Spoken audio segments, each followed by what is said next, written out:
Ok, salam. Salam alaikum à tous. Alors, je sais pas si on m'entend bien. J'espère qu'on m'entend bien. J'espère qu'il y a du bon son. Ok, salam. Salam alaikum à tous. Ok, je crois qu'il y a du bon son, c'est bon. Je sais pas si on m'entend bien. J'espère.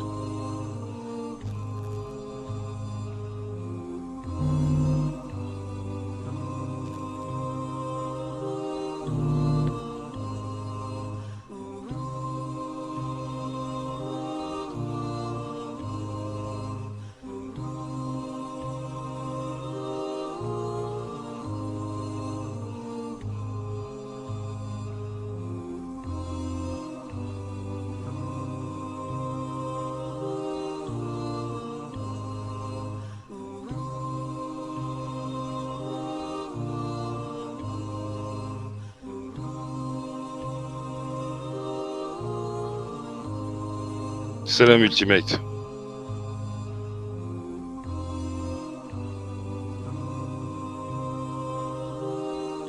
Salam Maria. T'as vu, j'ai l'accent à tout. Maria.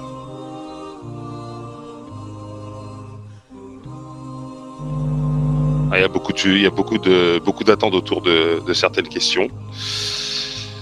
Donc, je vais vous dire les grandes lignes directes de ce live. Donc, il est en 3 points. Donc, on va parler de la sourate 33-37 dans le Coran. On va parler de Ziyad. On va parler de Aïcha. Et on va parler des mois sacrés. Salam touf soldat.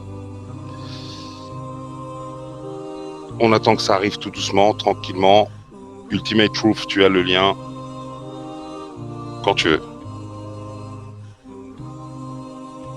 Donc on attend que ça arrive tranquillement. Donc on sait qu'il y a eu plusieurs débats houleux au niveau de certains versets.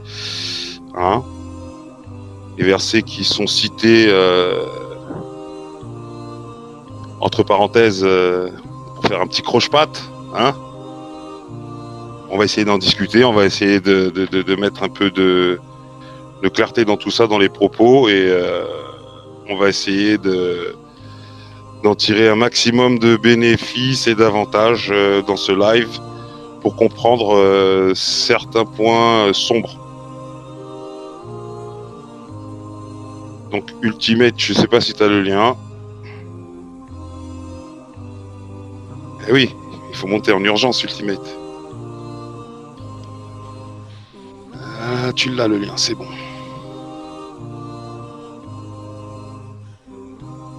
Donc ça arrive petit à petit. Hein.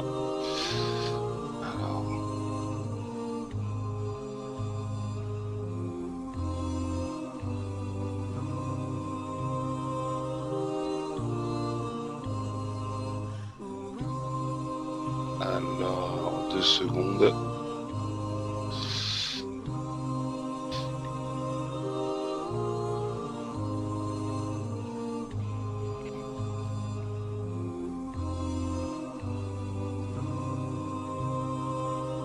Deux secondes, j'arrive. Hein. Hop.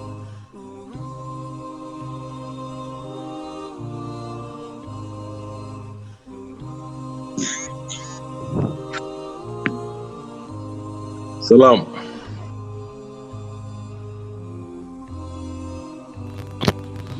Ultimate Truth. Yes, sir. Ouais, salam. Uncle Barry.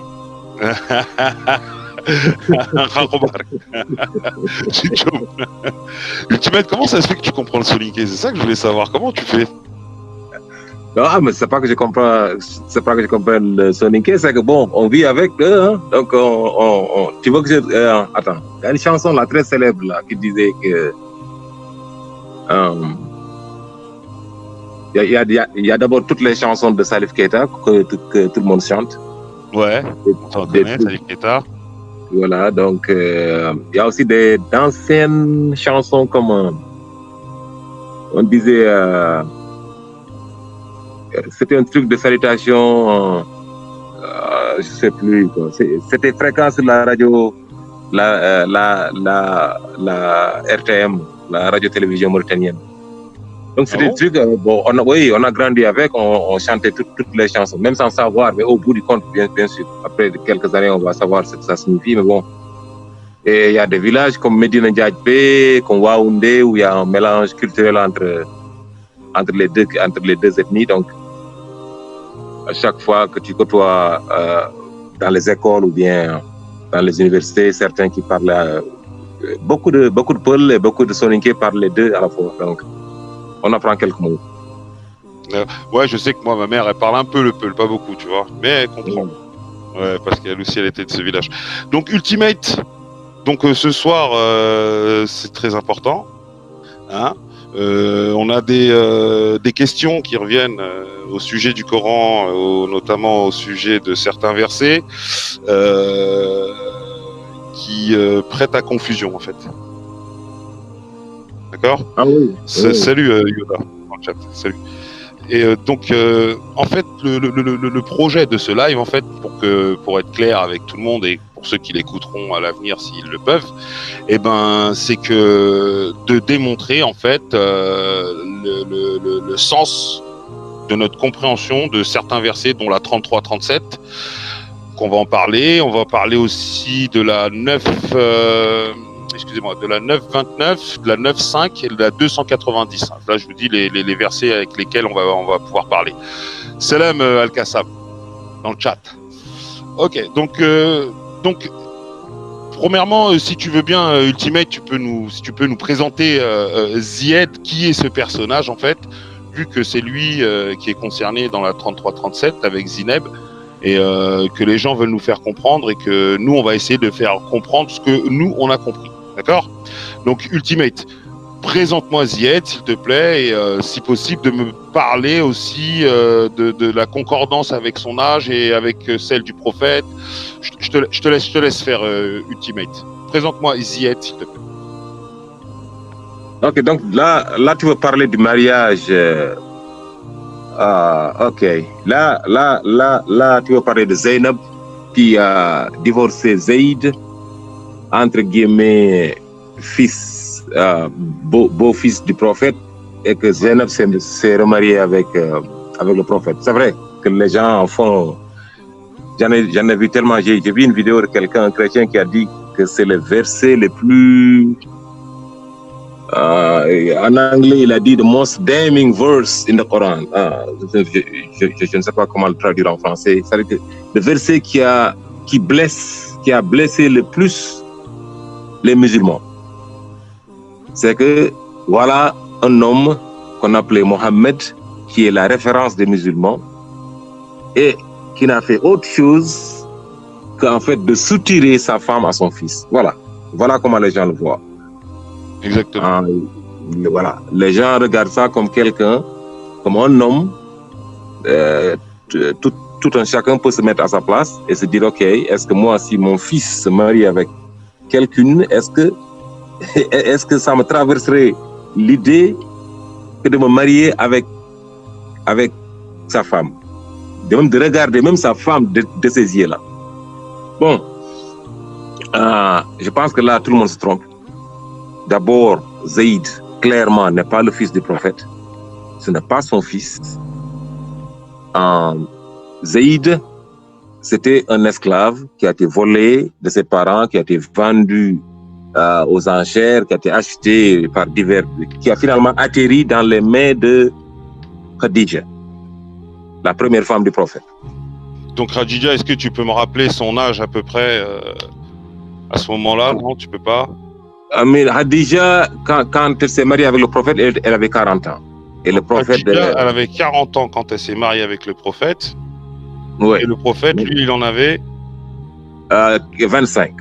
Il avait 25 ans à ce moment-là. Donc quand le prophète, à l'âge de 25 ans, s'est marié avec Khadija, à ce moment-là, Khadija, elle avait déjà en tant qu'esclave, Zied, c'est ça? Voilà. Ok. Donc, Zayd, les gens prennent Zayd comme un petit garçon, tout le monde le regarde comme un petit garçon. Zayd, Zayd est né en 500, ça dépend des livres, certains disent qu'il est né en 576, d'autres disent en 581.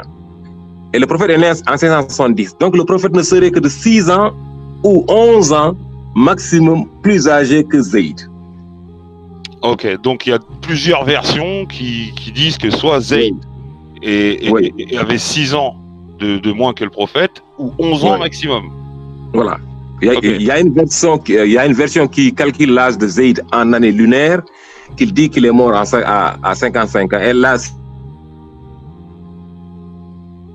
il va être né en 576. Il y a une autre version qui dit qu'il est mort à 48 ans. Là, c'est année lunaire. Là, c'est année...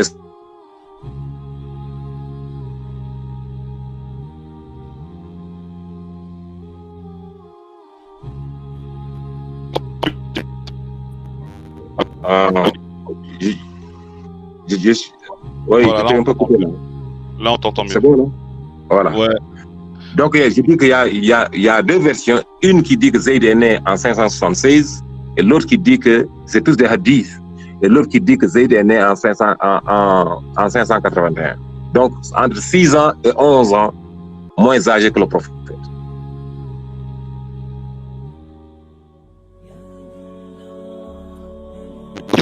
Maximum de décalage. D'accord. Donc, on avance. Donc, à partir de ce moment-là, quand Zayd, je sais pas si je le prononce bien, est déjà esclave Voilà. de Aïcha, non, de Hadija, je confonds voilà. aussi, de Hadija. Donc, en fait, c'est comme ça. Donc, automatiquement, il devient le père adoptif de Zayd, c'est ça? Automatiquement, normalement, il devient la propriété du prophète, puisque le prophète s'est marié avec apparemment, les hadiths disent que après le mariage, Hadija a donné Zayd à Mohammed, et Mohammed en a fait son fils. Là, Mohammed a changé son nom de famille, qui est Zayd ben al-Harith, il l'a changé en Zayd bin Mohammed. Donc là, c'était la pratique d'avant l'islam. Rappelons-nous que là, l'islam n'était pas encore là. Non, l'islam n'était pas encore là. Voilà. Là encore, il y avait 15 ans. Ça, c'était 15 ans avant l'islam. D'accord. Alors attends, parce que je vais relire le verset de la 33-37 pour que les gens entendent et voient de quoi on parle à peu près. 36 et 37. Ok. Bismillah ar-Rahman ar-Rahim. Quand tu disais à je crois que c'est ça. Ouais, quand tu disais à celui qu'Allah avait comblé de bienfaits tout comme toi l'avait comblé, garde pour toi ton épouse et crains Allah, et tu cachais en ton âme ce qu'Allah allait rendre public. Tu craignais les gens et c'est Allah qui est le plus digne de ta crainte. Puis quand Zayd eut cessé toute relation avec elle, nous te la fîmes épouser afin qu'il n'y ait aucun empêchement pour les croyants d'épouser les femmes de leurs fils adoptifs. Quand ceux qui cessent toute relation avec elle, le commandement d'Allah doit être exécuté. Ok. Donc... Là déjà, je vois un problème. Mais attends, avant de soulever le problème, moi je suis partant avec toi pour voir les règles d'adoption. Oui, bien sûr qu'on va y aller. Bien sûr qu'on va... oui, attends. Là déjà, quand on traduit le truc par fils adoptif, il n'y a pas de fils adoptif en islam. Et là, on va le voir justement, il n'y a pas de fils adoptif. Il y a de fils que de fils. Ton fils, c'est celui que tu as engendré. C'est celui avec la maman de qui vous avez eu des relations intimes et qui est né de ça. C'est celui-là ton fils. Il n'y a pas d'adoption au sens adoption de l'islam. Au sens adoption où on le voit. Ça se faisait avant l'islam et Allah l'a interdit. Maintenant, si on retourne au début de cette sourate-là, à Surat al-Ahzab, au verset, je pense, 1 jusqu'à 4 ou 1 jusqu'à 5. Ouais. Et là, Allah va nous définir, Allah va nous dire qui est Zayd. Est-ce que Zayd, c'est le fils du prophète? Ou bien, qui est-il? Allah va redéfinir qui est Zayd. Parce que les gens disent que c'est le fils du prophète. Le prophète, effectivement, en avait fait un fils avant l'islam. Et l'islam est venu et l'islam lui a interdit justement d'en faire son fils. Alors, je répète, pour ceux qui viennent d'arriver et qui nous rejoignent là, Zayd est né en 581 d'après certains hadiths. Le prophète sallallahu alayhi wa sallam, il est né lui en 570, d'accord? Et il y a un écart pour certaines versions de 6 ans, pour certaines versions c'est 11 ans. Khadija, la première femme épouse du prophète, a eu Zayd avant de se marier avec le prophète. Donc, par défaut, le prophète est devenu son père adoptif. On est d'accord?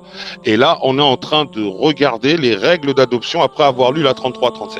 Donc là, on va lire la sourate 4, la sourate 33, mais le verset 4.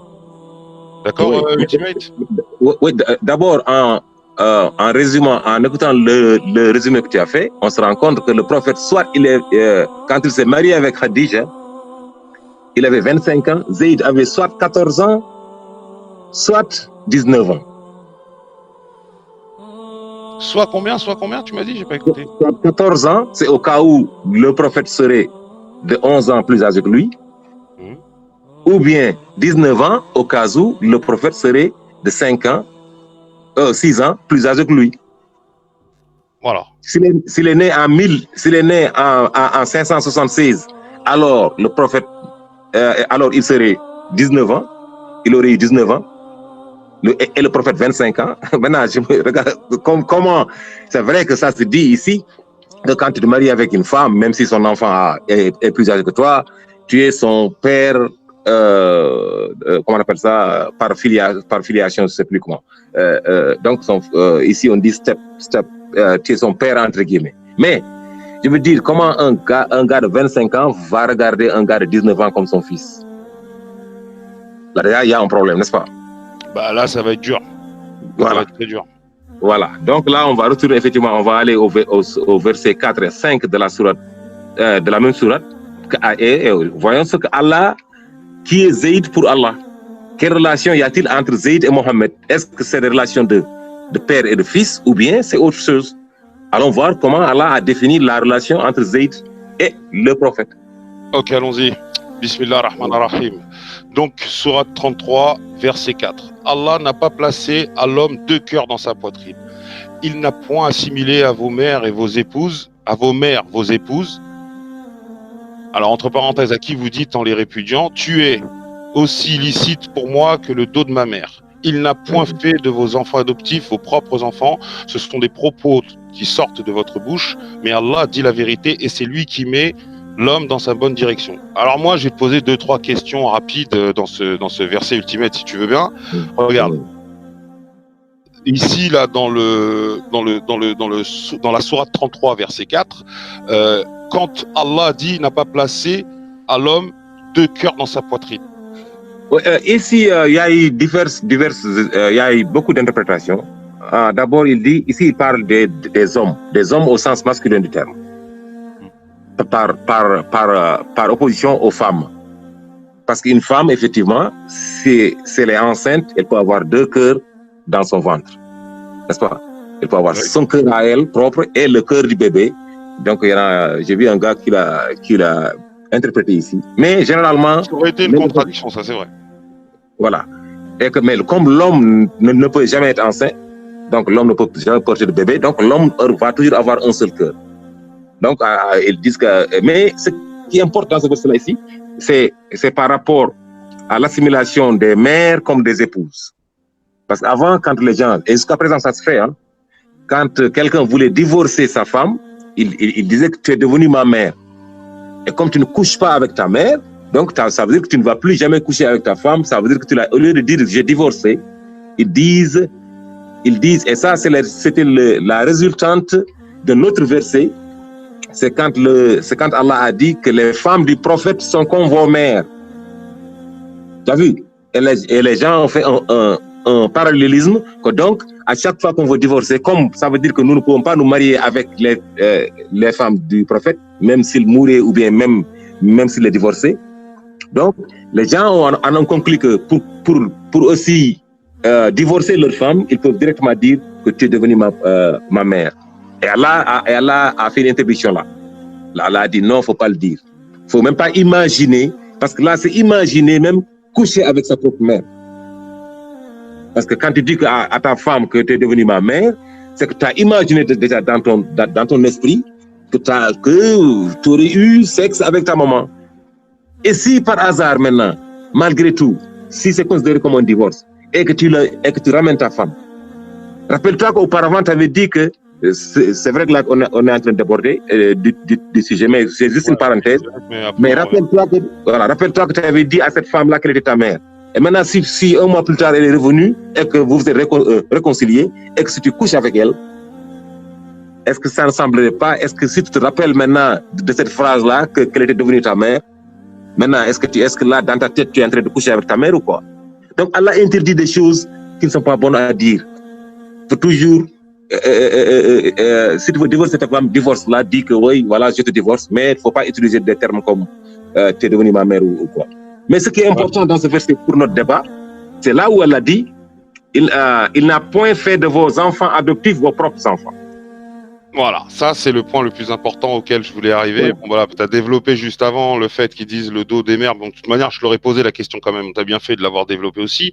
Mais voilà, quand c'est marqué noir sur blanc là, clairement, il n'a point fait de vos enfants adoptifs vos propres enfants. C'est-à-dire que, déjà, les lois d'adoption dans le Coran, quand un père adopte un enfant, ce n'est pas son enfant en fait. Oui, en fait, ce n'est même pas adopté. L'adoption est créée avant l'islam et elle continue d'être créée par les sociétés nouvelles, occidentales et autres. Nous, dans notre société, nous, quelqu'un qui adopte un enfant, c'est quelqu'un qui est responsable de l'enfant, c'est-à-dire qu'il doit le nourrir, il doit le loger, il doit le blanchir, il doit le faire, puisque tu as décidé de l'adopter. Donc, cet enfant, en l'occurrence, porte ton nom aussi, et tu es responsable jusqu'à la majorité. Et justement, il y a la réponse à ça. Allah dit, ça, ce ne sont que des propos qui sortent de votre bouche. Maintenant, lis-nous le verset suivant. Lis-nous le verset 5. Ok, on y va au verset 5 alors. On continue. Appelez-les du nom de leur père. C'est plus équitable devant Allah. Mais si vous ne connaissez pas leur père, alors considérez-les comme vos frères en religion ou vos alliés. Alors je répète, appelez-les du nom de leur père. Voilà. C'est plus équitable devant Allah, mais si vous ne connaissez pas si vous connaissez pas leur père, alors considérez-les comme vos frères en religion ou vos alliés. Nul blâme sur vous ce que vous faites par erreur, mais ce que vos cœurs font délibérément. Allah cependant est pardonneur et miséricordieux. Désolé pour la lecture, je lis deux trucs en même temps, c'est incroyable. Donc, clairement. Alors, donc là, le prochain verset, il répond complètement à la question que je t'ai posée. Voilà. Appelez-les du nom de leur père. C'est-à-dire que les lois dans le Coran au niveau de l'adoption, c'est quand tu adoptes un enfant, tu le prends sous ta responsabilité, mais tu le respectes dans son éthique et dans sa chair, et tu lui laisses son nom de famille. Voilà. Ok. Et ensuite, quand ils grandissent, ils deviennent soit des frères ou des alliés en religion. C'est tout. Rien d'autre, rien de plus. Tu ne peux pas. Rappelle-toi que Zayd, c'était avant l'islam, avait le nom de famille du prophète, Zayd bin Mohammed. Et là, tout de suite, il a enlevé.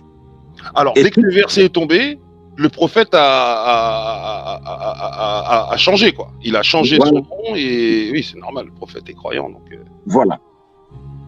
Donc là déjà, c'est clair que ils sont des frères en religion, comme toi et moi, on est frères en religion. Est-ce que moi maintenant, parce que toi, Walter, on est ici en train de se parler, est-ce que si tu divorces ta femme et que moi je me marie avec ta femme, est-ce qu'il y a quelque chose à cela? Est-ce qu'il y a un problème?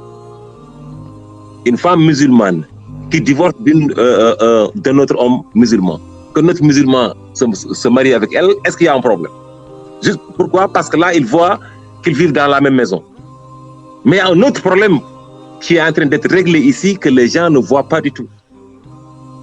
Ce que Allah est en train de régler ici, et pour le savoir, on va retourner encore au verset d'avant, le verset 37, au verset 36, parce que lis-nous s'il te plaît le verset 36. Ok, verset 36, j'arrive.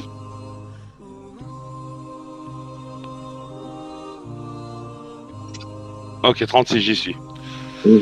Alors, il n'appartient pas à un croyant ou à une croyante, une fois qu'Allah et son messager ont décidé d'une chose, d'avoir encore le choix dans leur façon d'agir. Et quiconque désobéit à Allah et son messager s'est égaré, certes, dans un égarement évident. Voilà. Lorsque ce verset-là a été révélé, Khadija, Zainab, la cousine du prophète, tout le monde a compris que c'est jusqu'à présent, c'est ce que les gens comprennent. Les gens ont confondu le messager et l'homme Mohammed. Mohammed a proposé, l'homme Mohammed, le cousin de Zainab, a proposé Zainab à Zayd. Et sur la base de ce verset-là, Zainab, qui n'aimait pas Zayd du tout, tous les hadiths sont concordants qu'il n'y a jamais eu d'amour entre Zainab et Zayd. Mais Zainab a accepté juste pensant que ce verset-là s'adressait directement à elle, qu'elle ne pouvait pas s'opposer, qu'en refusant le mariage, elle allait alors s'opposer au vœu, donc elle allait désobéir à Allah et à son messager. Alors elle a accepté le mariage. Elle a accepté, donc c'était un mariage arrangé. Et Allah est en train, à travers maintenant le verset suivant, le 37, de régler un problème qui est fondamental. D'abord, ce qu'on apprend à partir du verset 37, c'est que le prophète Mohammed, il n'avait pas un problème d'esclaves, il n'avait pas un problème d'ethnie, il n'avait pas un problème de noble ou de pur ou d'impur. Il donne à un esclave sa cousine. Déjà, il casse une barrière là. D'accord. C'est le premier ancien esclave ou ex-esclave qui se marie, parce qu'Allah a délimité justement. Allah, dans la sourate 4, verset 23, a dit entre qui et qui le mariage est interdit. Et alors, Allah n'a jamais dit. On va y arriver après, ça c'est les lois du mariage. Voilà. C'est pour définir en fait, après on va même parler des castes rapidement. Voilà. Parce que c'était des histoires de castes aussi, ça, il me semble. Voilà. Donc d'abord, le prophète, il a cassé une première barrière. La barrière, c'était quoi? C'était que les anciens esclaves ne se mariaient jamais, jamais, jamais, jamais, jamais un noir va se marier avec une arabe. Jamais.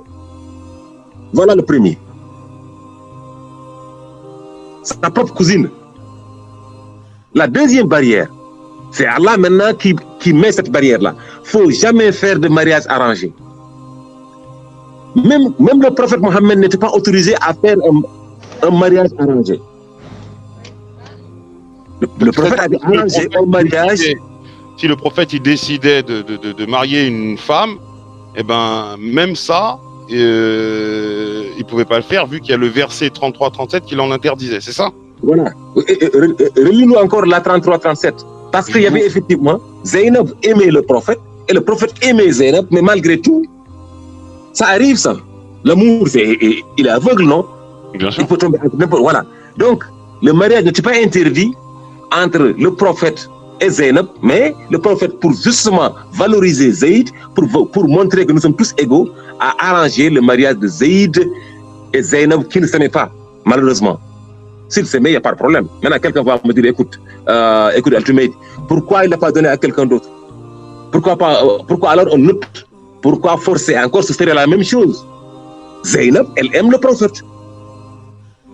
Zainab dit que je suis la seule à avoir ce que j'ai voulu moi-même et ce que Allah a voulu pour moi-même. J'ai aimé le prophète, je l'ai eu et Allah a arrangé mon mariage avec le prophète. Je n'ai pas Zayd. Allah m'a enlevé ce mariage-là et m'a mis en rapport avec le prophète. Donc, entre Zayd et le prophète, c'était des relations de frères en islam et ou d'alliés. Pas de... Bonjour, salut Ultimate, salut Walter. Excusez-moi de vous avoir importuné. Allez-y, continuez. Oui. Salam. Donc, entre Zayd et le prophète, donc, alors, pas des relations. Alors, attends, Ultimate. Donc, le 37, je vais le relire encore une fois. Voilà, vas-y. Quand tu disais à celui qu'Allah avait comblé de bienfaits, tout comme toi-même l'avais comblé. Stop là. De qui on parle? Qui parle? À qui et à quoi? Le prophète dit qu'il a comblé de bienfaits Zayd et que le prophète lui-même a comblé de bienfaits Zayd. Allah et le prophète ont comblé Zayd de bienfaits. Voilà, c'est Allah qui avait comblé de bienfaits, tout comme toi-même. Donc, les deux ont comblé Zayd, c'est ça? Voilà. Ok. Vas-y, donc, garde pour toi ton épouse et crains Allah et tu cachais en ton âme ce qu'Allah allait rendre public. Garde pour toi ton épouse. Donc, qui a dit ça? C'est Zayd qui... Non, là c'est le prophète qui répond à Zayd. C'est Zayd qui était venu dire au prophète, écoute. Parce que Zayd voulait lui pas donner son épouse, on est d'accord? Voilà, donc Zayd... Et lui dit, garde ton épouse, crains Allah et tu cachais en ton âme ce qu'Allah allait rendre public. Qui cachait quoi dans son âme? Le prophète. Le prophète cachait son amour envers Zineb. Que le Allah prophète allait rendre public, c'est ça? Le prophète, il y a en fait trois choses. Vas-y. D'abord, c'est Zayd qui est, d'abord, soyons clairs, c'est pas le prophète qui a dit à Zayd, divorce ta femme, j'ai marié avec. C'est clair. C'est Zayd qui s'est rendu compte que Zaynab ne l'aimait pas et Zayd est parti dire au prophète, écoute, elle ne parle que de toi. Alors en gros, Zayd, il avait la vie, Zaynab menait la vie de Zayd encore. C'est ça? Voilà. Zaynab lui disait tout le temps, tous les hadiths sont concordants, on peut mettre tous les liens ici, que Zayd, Zaynab lui a dit tous les jours, je ne t'aime pas, j'aime le prophète. Et je sais qu'il m'aime. À chaque fois qu'il me regarde, je sais qu'il m'aime. Et Zayd aussi le savait.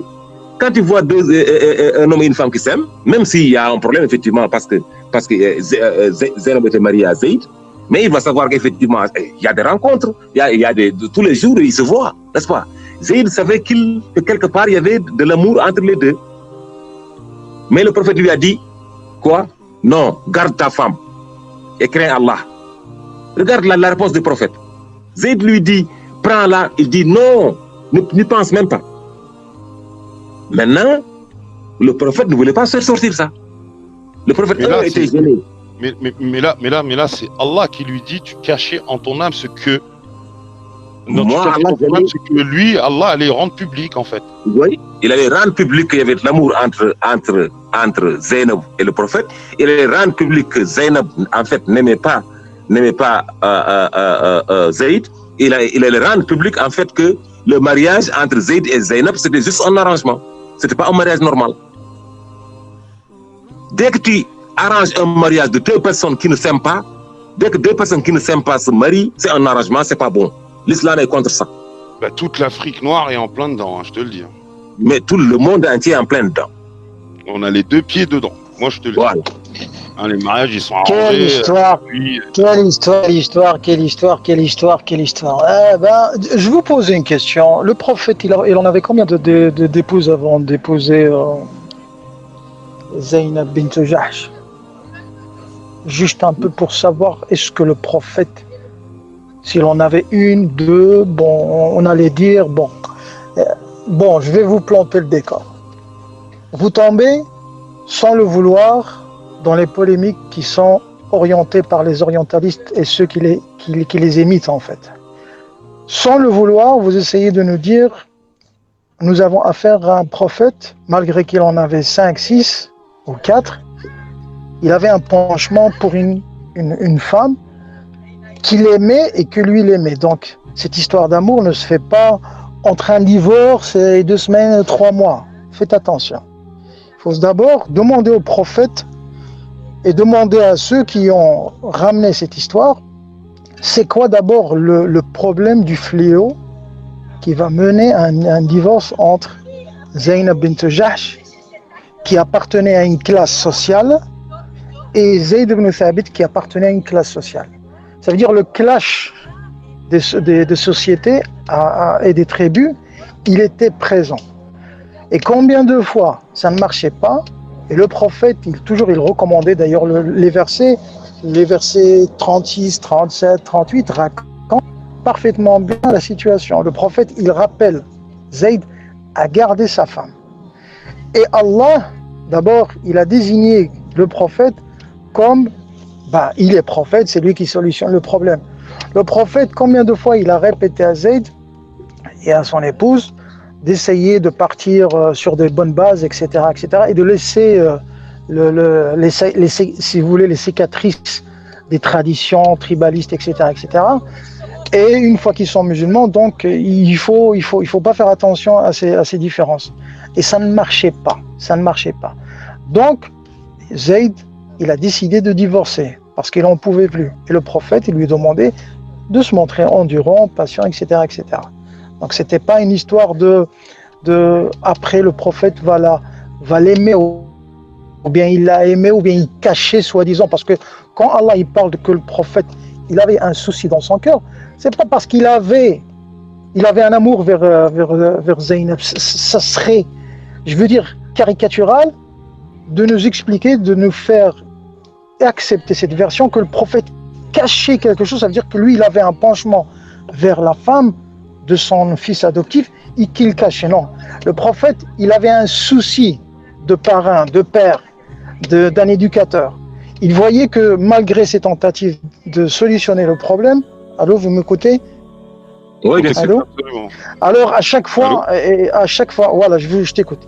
À chaque fois qu'il essayait de solutionner le problème, ça ne marchait pas et lui, il était attristé, tellement attristé que parfois il voulait même pas en parler. Donc les versets, ils sont très très clairs.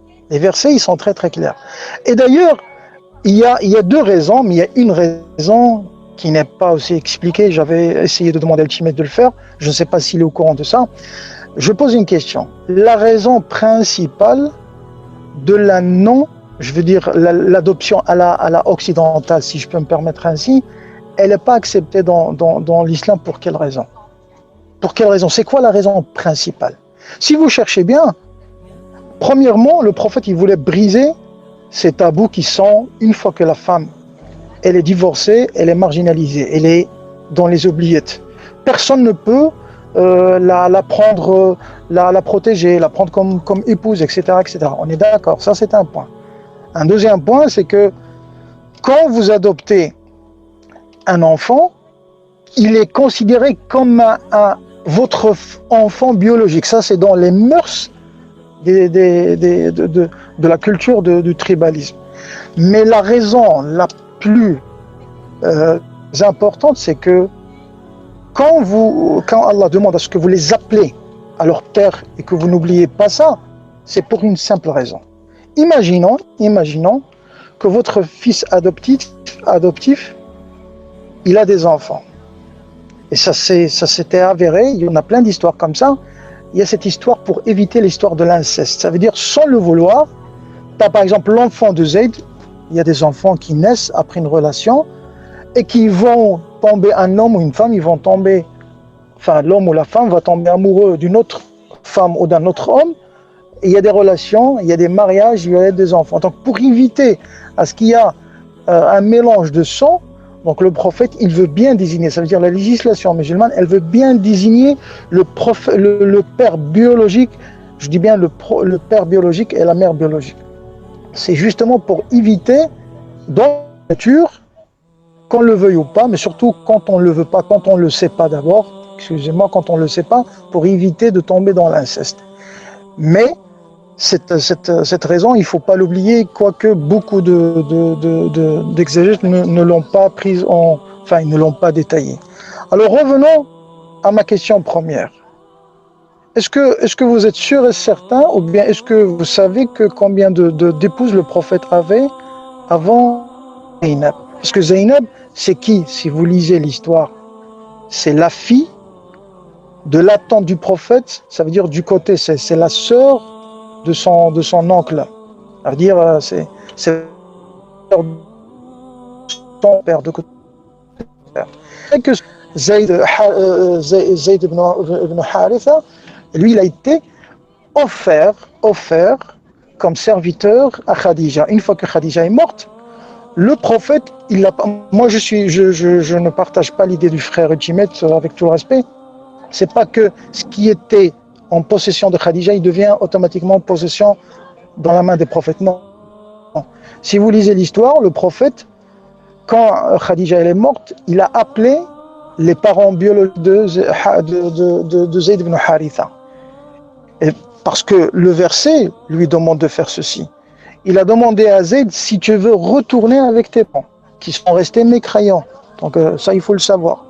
Donc ce garçon, comme il a passé des années avec le prophète, il a vu le comportement du prophète, il a favorisé d'appartenir, entre parenthèses, où c'est un prophète, que de retourner avec ses parents qui n'étaient pas musulmans.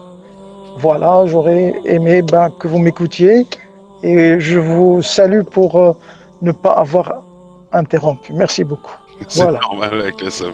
Bon, Donc, juste une chose que Ultimate, lui, on n'a pas encore eu le temps de démontrer tout ça, mais bon, tu nous as pas dit, Al-Qassam, combien de femmes il avait aussi. c'est pas grave. C'est pas grave.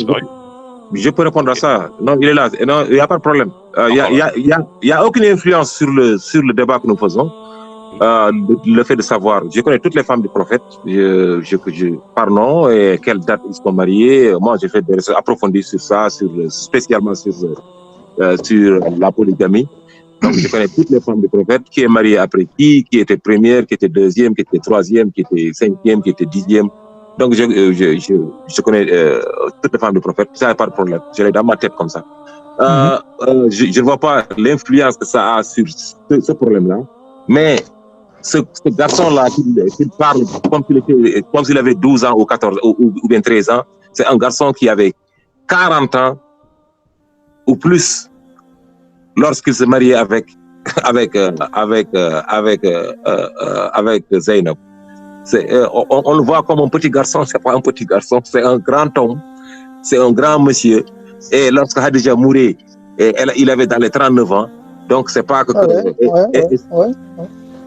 Et si quelqu'un a 39 ans, on ne demande pas un homme libre de 39 ans, on ne va pas lui demander est-ce que tu veux retourner à tes parents ou pas. Si tu as 39 ans, si on te pose la question, c'est que tu n'es pas libre. Il est resté avec son épouse combien de temps, Ultimate? 1 an et demi, moins de 2 ans. 1 an avec, je veux dire, Zainab. C'est quoi l'importance? Tu poses des questions pièges? Oui, j'ai toutes les réponses. Non, c'est pas des questions pièges, c'est tout simplement le fait de dire que le prophète... C'est quoi l'importance? C'est juste de dire que... Ultimate. Le prophète... Laisse-moi répondre à ta question. Je t'ai écouté. Donc, laisse-moi répondre à ta question. Tu m'as dit combien de femmes avait le prophète, n'est-ce pas? Zainab, il était quelle femme? Lorsque Khadija est mort, le prophète s'est marié avec... Il y a un débat entre Saouda et Aïcha qui était première. Donc, Aïcha Saouda ou Saouda Aïcha, il y a un débat en fonction des hadiths, que Saouda était la première, devenue première, puis Aïcha, puis Hafsa, puis Zainab bint Huzayma qui est mort 8 mois après, et puis Hind bint Abu Umayya, puis Rayhana, et puis Zainab bint Jahsh. Donc, ça veut dire la 6e. Ah, donc, c'est la Zainab bint Jahsh. C'est la 6e. Voilà. C'est là ma question. Ma question, c'est que on tombe encore une fois dans le piège des orientalistes et des prédécesseurs qui n'ont pas vu la douille venir. Ça veut dire quand on veut présenter le prophète, et d'ailleurs il y a encore des récits, je m'abstiens pour le moment, et qui sont authentiques, parfois dans leur chaîne de transmission, dans le contenu, qui montrent que le prophète, il avait des penchements, ça veut dire, il sortait pour diriger une prière, il voyait une femme, il allait chez lui pour consommer avec sa femme, et quand les compagnons le voyaient encore mouillé, il lui dit au prophète, on t'a vu faire quelque chose qu'on t'a jamais vu faire. Il a dit, si quelqu'un sort dans la rue, il voit une femme qui plaisait, qu'il rentre chez lui à la maison, qu'il puisse obtenir de sa femme ce qu'un homme puisse obtenir de sa femme, ça veut dire, il fait allusion au rapport sexuel, il sort. Ça, ce sont des récits. Il faut les prendre toujours les prendre avec des gants.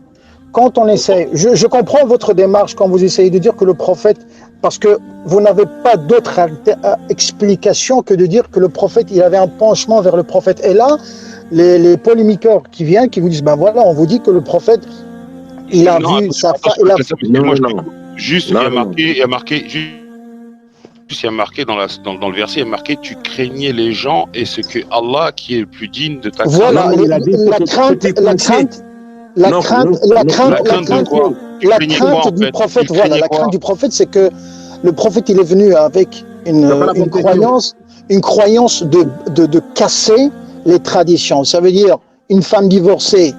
On peut la épouser une deuxième fois, une troisième fois. S'il y a un divorce, il peut y avoir une deuxième tentative. On peut refaire sa vie. Mais encore, l'adoption d'un enfant dans les ténèbres du tribalisme, c'était l'enfant, il est considéré comme un enfant biologique. Or, ce ne l'est pas. L'acte du prophète qui va de concordance avec la législation d'Allah subhanahu wa ta'ala, il contredit même cette logique ténébreuse, si vous voulez, même la logique des occidentalistes de maintenant. On pose la mauvaise question. S'il vous plaît, s'il te plaît. Je pense que Walter a posé la mauvaise question. La question, c'est qu'est-ce qu'il cachait en lui, ce qu'Allah allait rendre public? C'est quoi? Ouais, c'est ça. La crainte des prophètes, c'est la crainte des éducateurs. Non, mais en fait, Allah, il disait, tu cachais en ton âme ce que j'allais rendre public. Ben oui. C'est la crainte qui cachait? Où c'est marqué que c'est quoi la Je te répète nature? le verset si tu veux, Al-Qassam. Je te le répète depuis le début. Ouais. C'est quel numéro? Numéro 33, verset 37. Verset 37.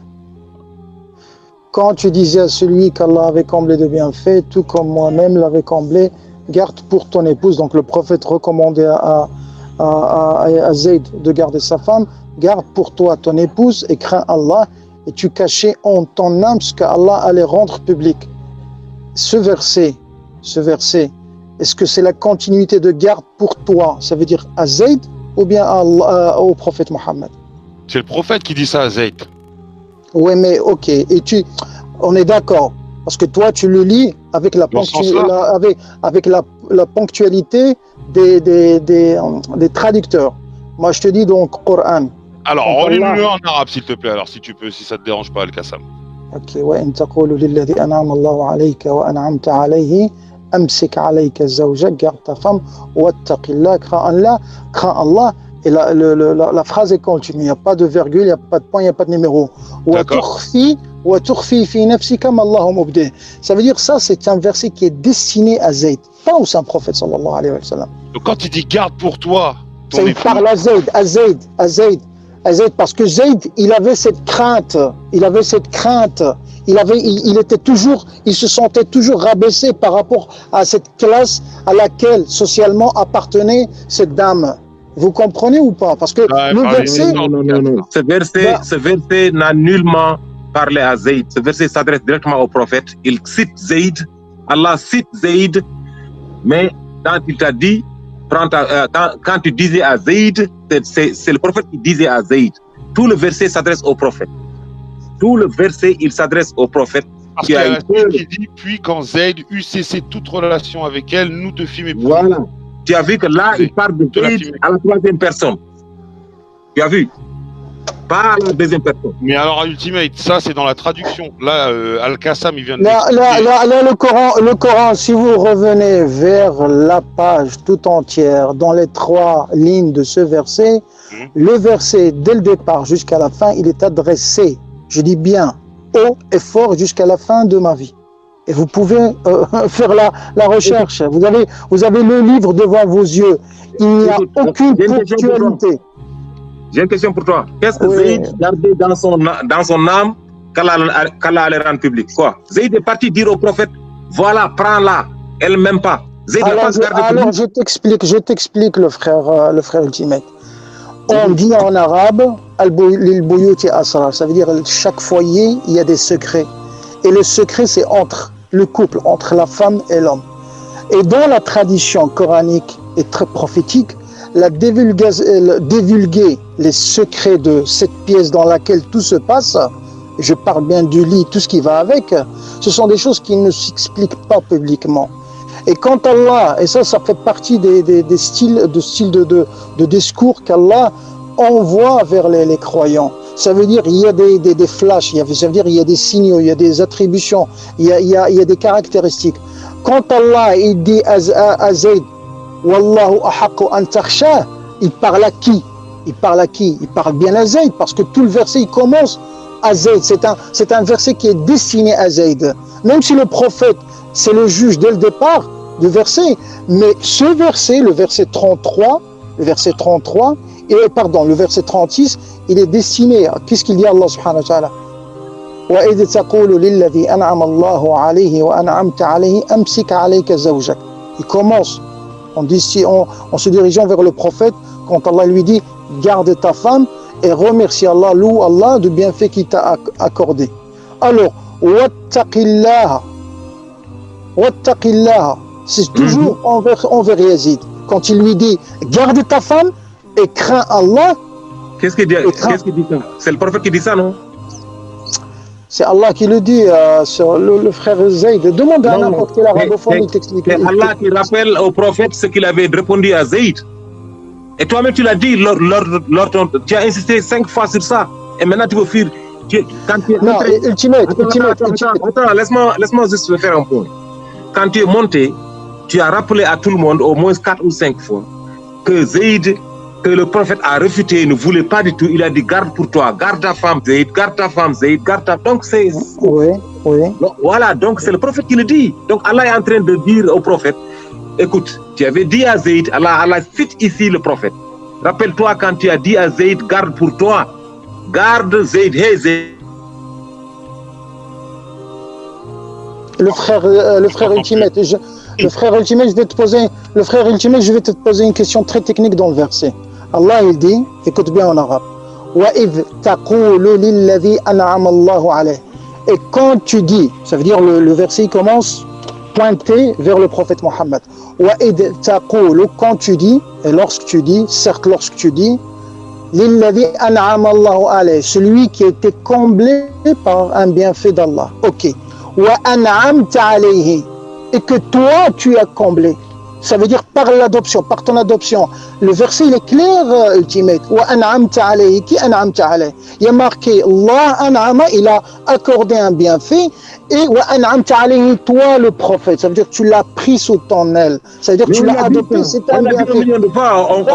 On va s'élargir le truc. On a répété, on a insisté que le prophète effectivement a comblé des bienfaits et qu'Allah, on a insisté. Ah oui, c'est le début du verset, ça c'est le début. On arrive. Donc toujours, on parle, c'est comme, même si c'est le verset, il est comme si le prophète... Tout le monde sait que le verset, il s'adresse au prophète. Maintenant, non, le frère Ultimate. Le frère Ultimate, l'argument de dire que tout le monde sait, ça c'est pas un argument. Même c'est toute la terre elle te dit, je suis avec Ultimate, c'est presque du verset. Le verset, il est clair et net. Il est destiné au prophète qui dit à Zayd, garde ton épouse, n'oublie pas ce qu'Allah a fait, ce que moi j'ai fait, et crains Allah, et sache ce que tu caches dans ton cœur, il va le publier, il va le montrer. C'est clair et net. Là, tu dis que c'est Zayd qui avait peur, c'est ça que tu veux dire? C'est Zayd qui avait peur? Oui, je confirme. Le problème, Zayd, Ultimate, écoute le frère, nous on n'est pas en train d'essayer. Le frère Ultimate, s'il te plaît. Le frère Ultimate, écoute-moi s'il te plaît, écoute-moi. Quand tu vas dans le verset, ça veut dire dans les tafasir, je dis bien tous les tafasir, ça c'est une invitation surtout pour toi. Quand tu vas chercher dans tous les tafasir, les mufassirin, les exégètes, qu'est-ce qu'ils font? Ils ramènent 2 interprétations, ce que toi tu dis et ce que moi je dis. Et là, c'est au lecteur de savoir la parole finale de mufassir, de celui qui a interprété le Coran. Ça veut dire tous les mufassirs, je dis bien, je me répète, tous les mufassirs, ils répètent 2 versions, la tienne et la mienne. Mais moi, ce qui m'incombe, ce qui m'intéresse dans c'est pas un débat, c'est cette conversation, c'est la position prise par les mufassirin. Et toi, qu'est-ce que tu fais? Tu vas avec l'opinion majoritaire. Je te dis pas que ça n'existe pas, mais quand tu lis... Aucune opinion.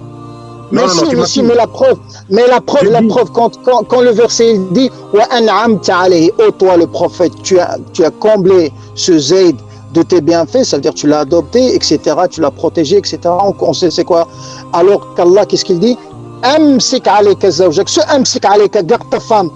Mais le prophète, C'est pas lui le concerné de garder sa femme. Amsik alayka zawjak, garde ta femme, c'est qui? Alors c'est l'expression. C'est entre guillemets, il est en train de citer le prophète quand il lui a dit. Je peux vous parler de Bien. Je peux vous parler de 2 minutes. Barakallah fik, il est entre les guillemets. Alors, barakallah fik, entre les guillemets. Eh ben, Oui, continue entre les guillemets alors. il a dit, Continue entre quand les tu as guillemets. dit, Allah a dit, quand tu as dit à celui que tu as comblé de bienfaits et que j'ai comblé de bienfaits. Quand qui a dit? Le qui? Quand tu as dit là, c'est tu, le tu là, c'est qui? C'est Mohammed. Maintenant, il cite, tu as dit à Zayd, garde pour toi ta femme et crée Allah. Qui a dit ça? C'est le prophète qui a dit ça à truc. Donc quand moi je te dis, rappelle-toi Al-Qassam, lorsque tu as dit, il y a une semaine, Al-Tumé fait attention à ceci. Je suis en train de te citer, mais il n'y a pas de... ce verset-là...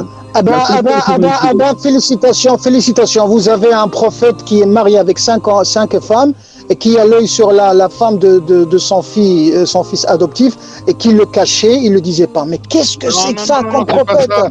Vous êtes en train de dire quoi? Vous êtes en train de dire quoi? On a donné 3 versions. On a donné 3 versions.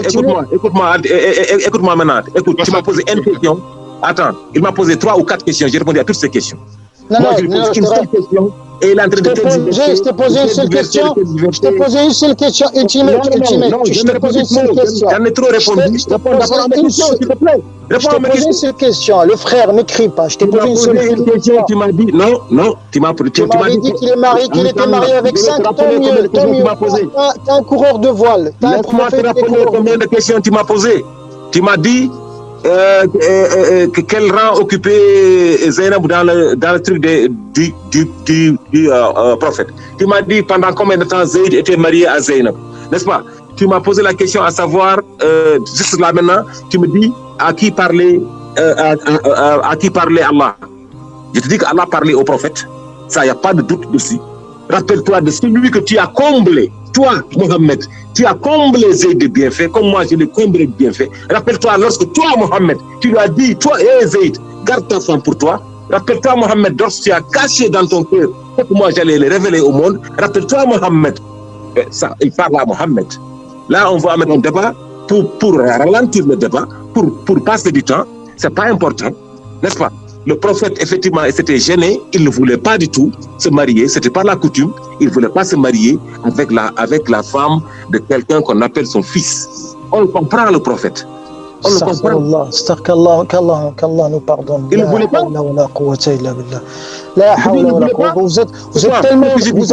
Vous êtes tellement borné et vous absorbez toutes les deux. Non. T'es en train de massacrer ton prophète. Le prophète, que la paix soit sur lui, il a été rassaisi jusqu'à... Il voulait. J'ai dit qu'il ne voulait pas. Et tu dis astaghfirullah. Donc pour toi, il voulait?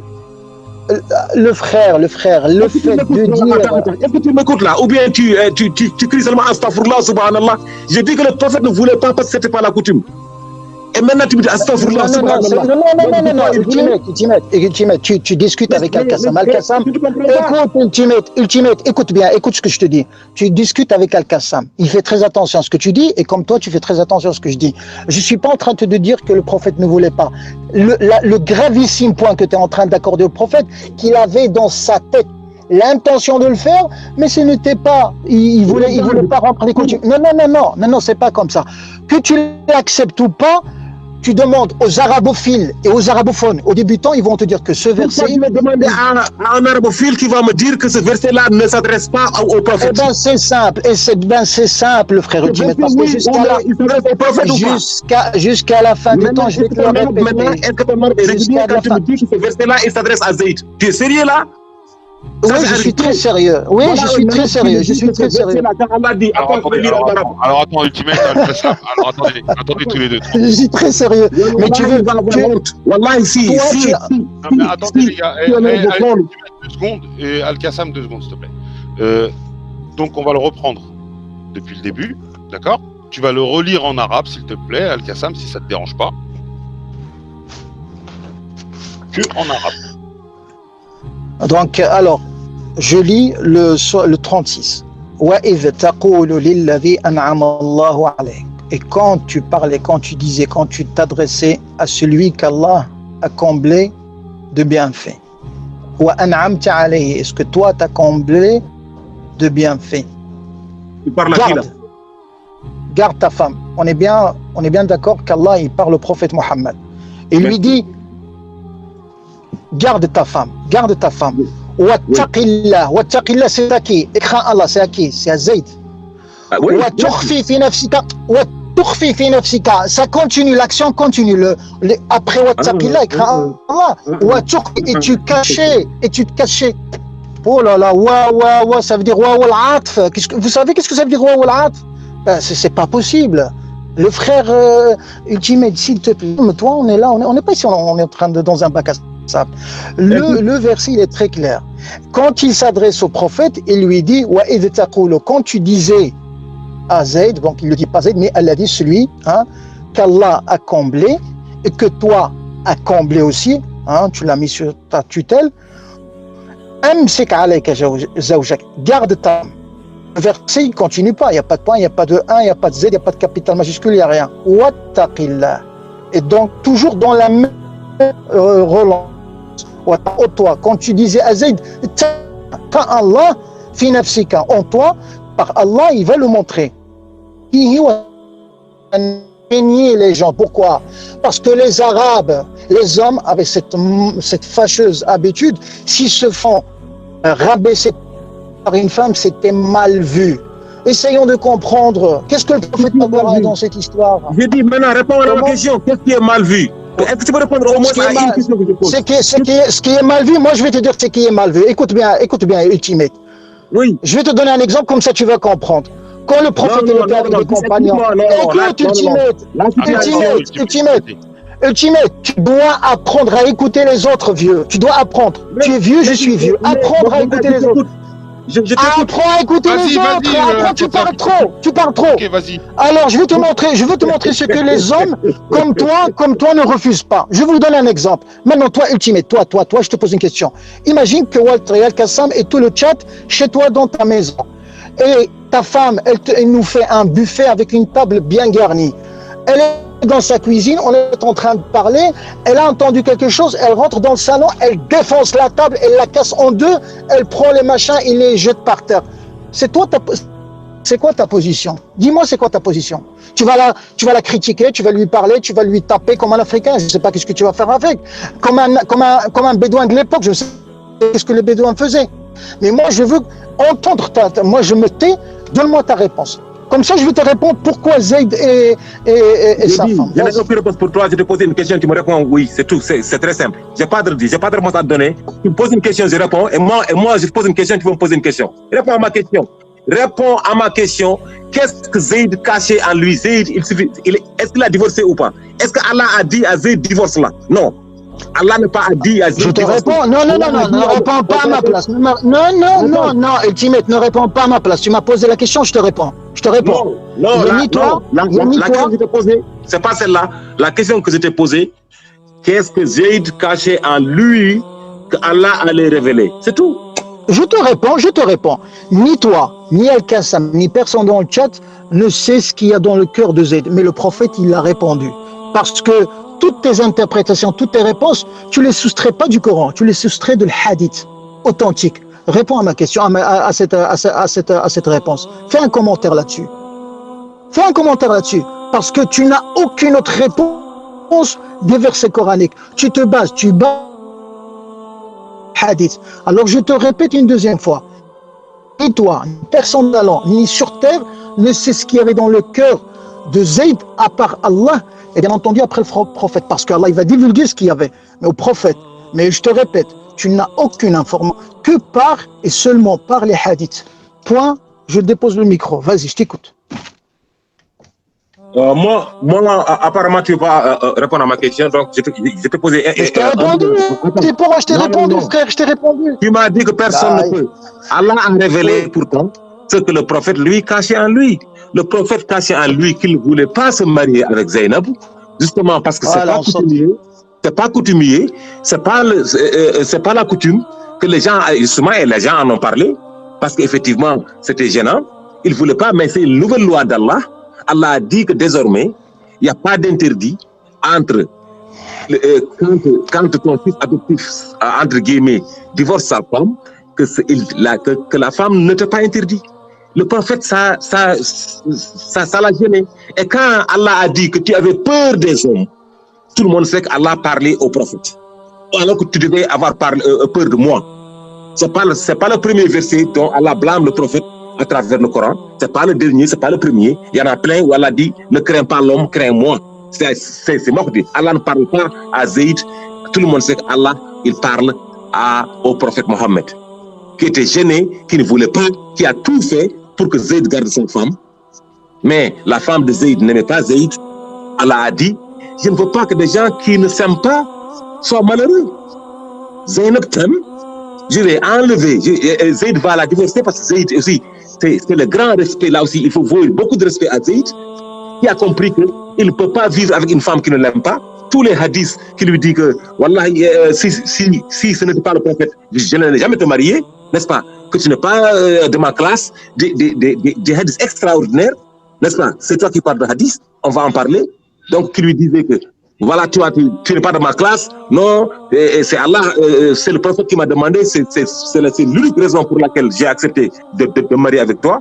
Allah a dit que ça c'est pas un mariage.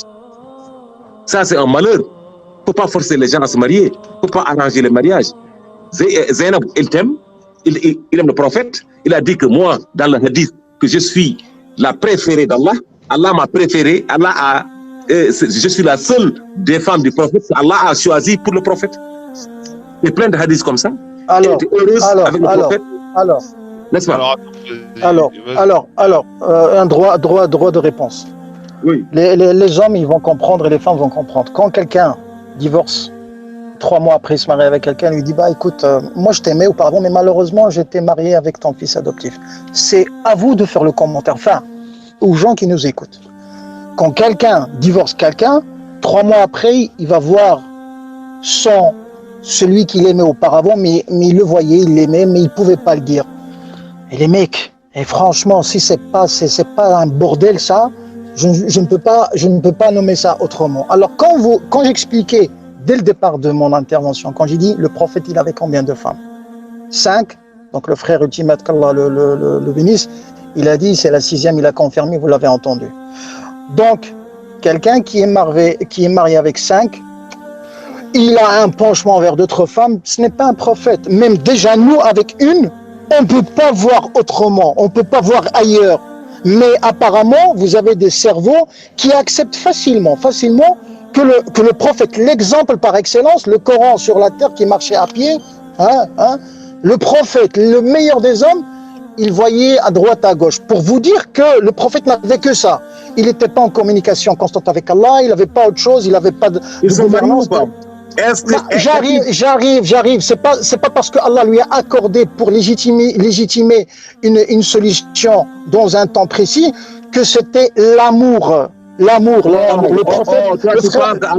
Toi, tu penses qu'Allah va forcer le mariage si vraiment. Non.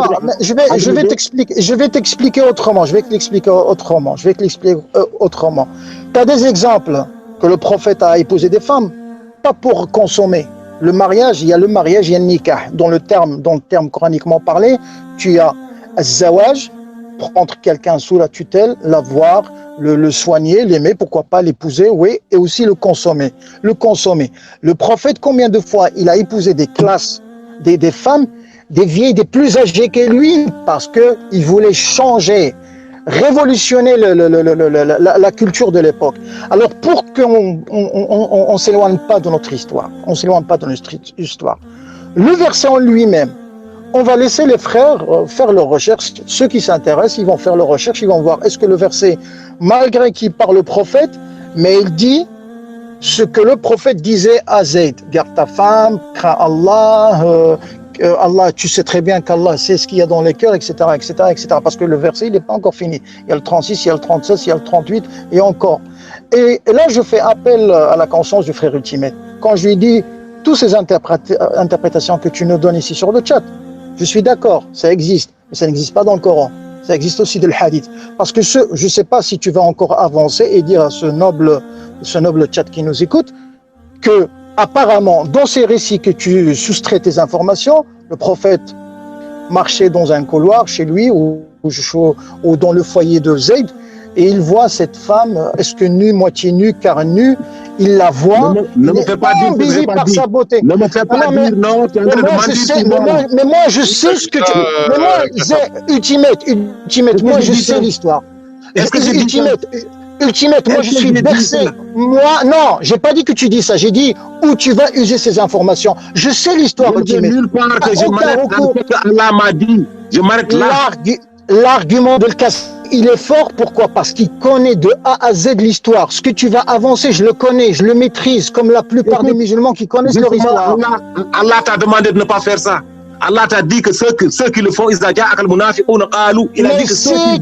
mais si tu crois à ça, ton prophète, c'est pas un prophète, Ultimate. Apparemment, tu compares le prophète par un coureur de jupons. Ton prophète, c'est pas ça. Le prophète n'est pas... On va résumer. Devant le monde entier. Lorsque Allah dit devant le monde entier, dans le verset 37 de la sourate 33, pour que tout le monde témoigne, lorsque Allah dit, quand tu disais à celui qu'Allah avait comblé de bienfaits, comme toi l'avais comblé de bienfaits, entre guillemets, garde pour toi ton épouse et crains Allah. Allah, il ferme les guillemets. Et tu, toi, où t'as trouvé fermer le guillemets? Où tu as ça? Qui t'a donné cette autorisation de fermer le guillemets? Qui t'a? Il n'y a pas ça dans le verset. Il n'y a pas ça dans le verset. Mais il n'y a pas ça, Ultimate. Mais il n'y a pas. Laisse-moi finir. Là, vous bloquez sur la traduction. Voilà, laisse-moi finir. Et tu cachais. Là, c'est clair que Allah parle au prophète. Il n'y a pas de doute. Maintenant, qui dit que et tu cachais. Tu cachais, là, tu dis qu'Allah parle à Zayd. Alors Allah parle à Zayd à la troisième personne. Comment Allah peut-il parler de Zayd à la troisième personne et à la deuxième personne en même temps? Pas une phrase. Alors je vais te l'expliquer, monsieur Ultimate. Écoute bien, le frère Ultimate. Je vais te l'expliquer simplement. Il et tu en même temps dans une même phrase. Je vais te l'expliquer simplement. Dans la langue arabe, quand tu as waoul atf, et, ça veut dire ça suit, ça veut dire la deuxième action, c'est dans la continuité de la première et la troisième dans la deuxième.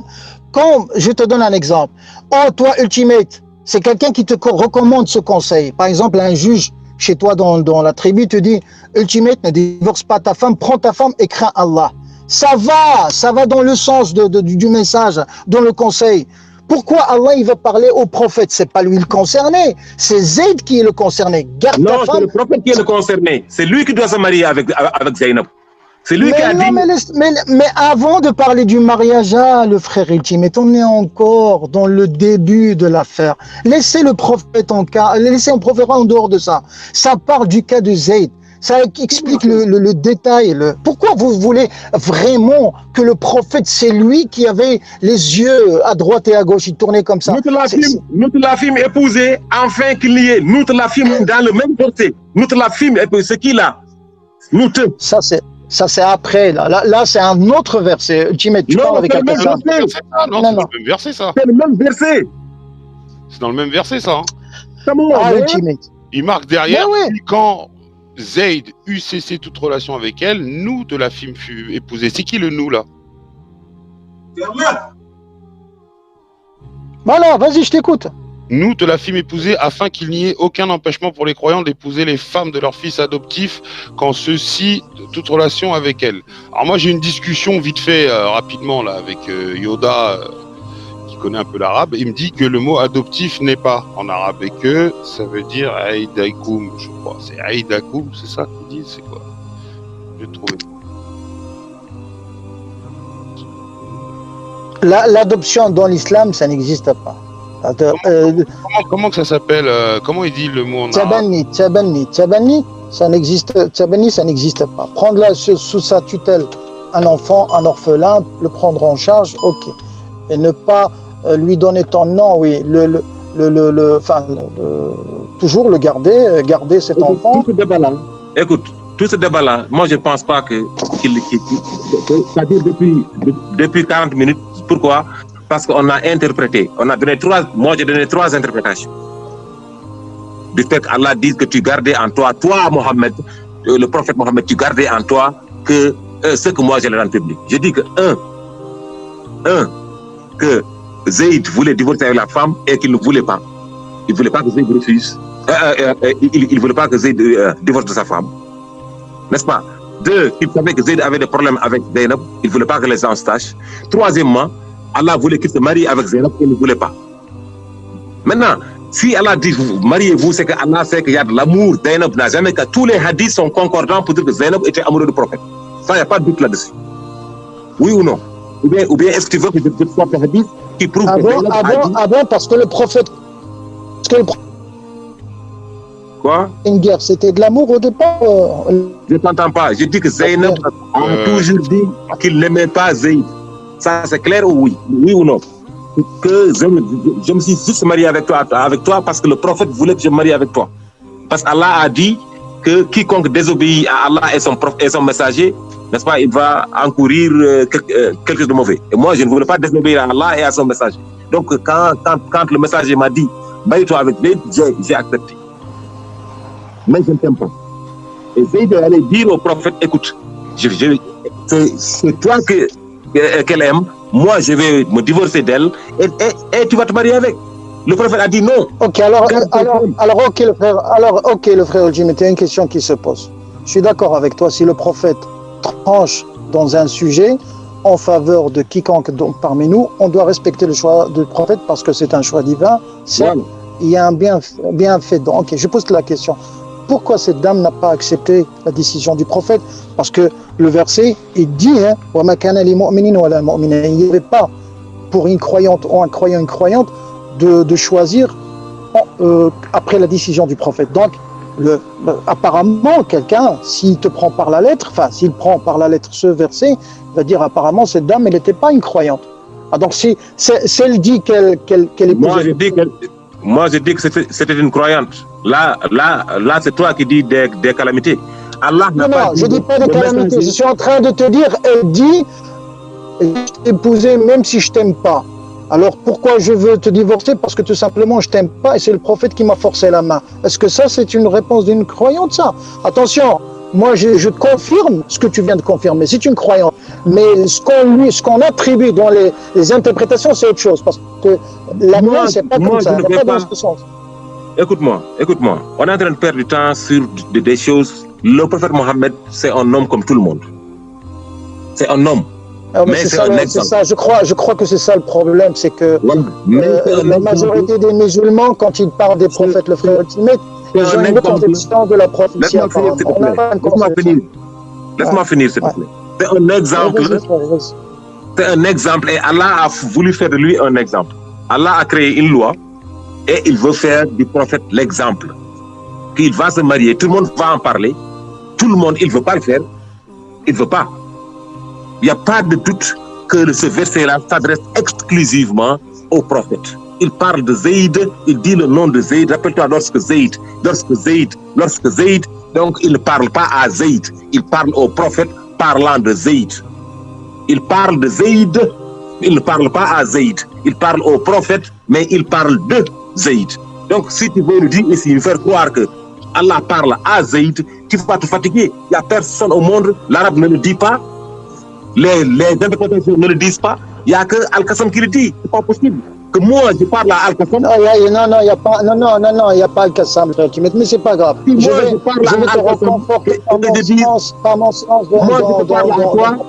Je te dis Al-Qassam. On ne peut pas convaincre quelqu'un qui ne veut pas être convaincu. Moi, je ne suis pas là pour te convaincre. Moi, je suis en train.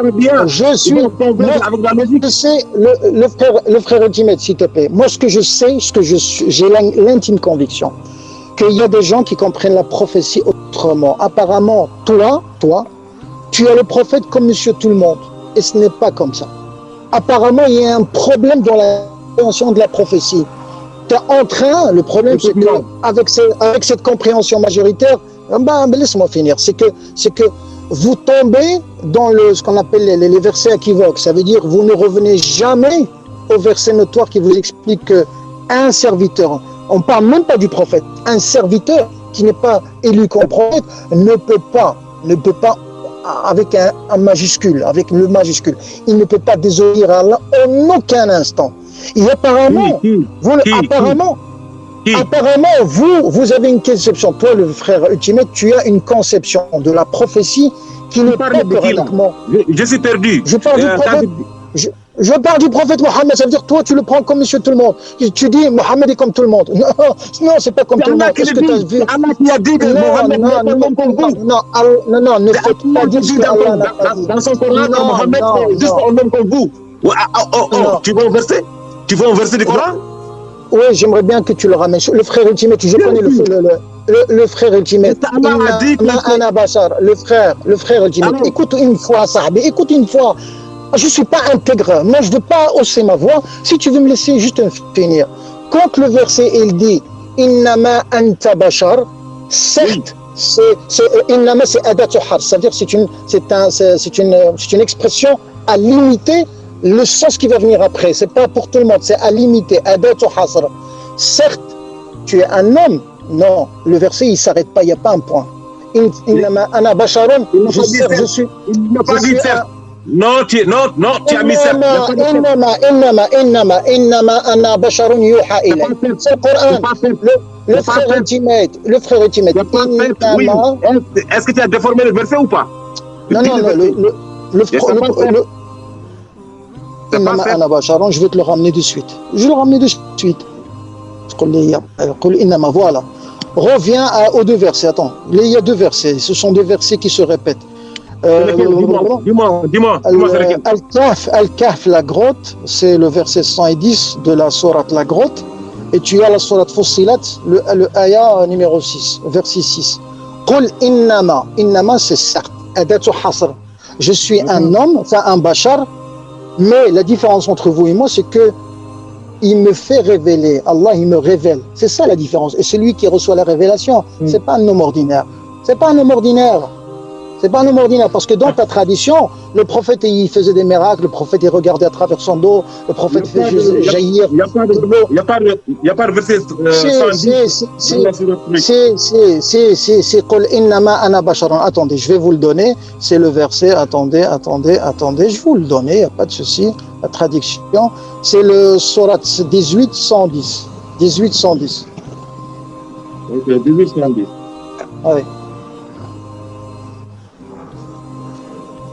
Quand ils le traduisent, dit « Je suis en fait un être humain ». En fait, enfin, certes, dans la langue arabe, « innama ». « Innama » c'est « Toi, tu dis que moi, j'ai rajouté le petit mot « innama ». Si, ça existe dans deux versets, dans deux sourates, pardon.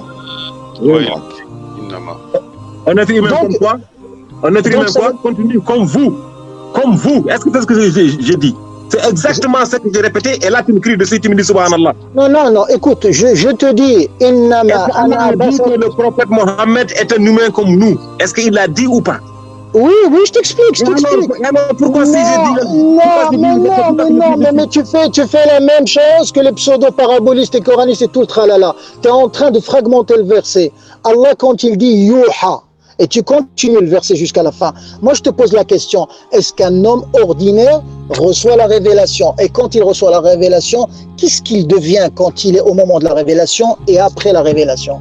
Le problème, le frère Ultimate, c'est que le sujet de la prophétie, les musulmans majoritaires, ils ne l'ont pas étudié de fond en comble.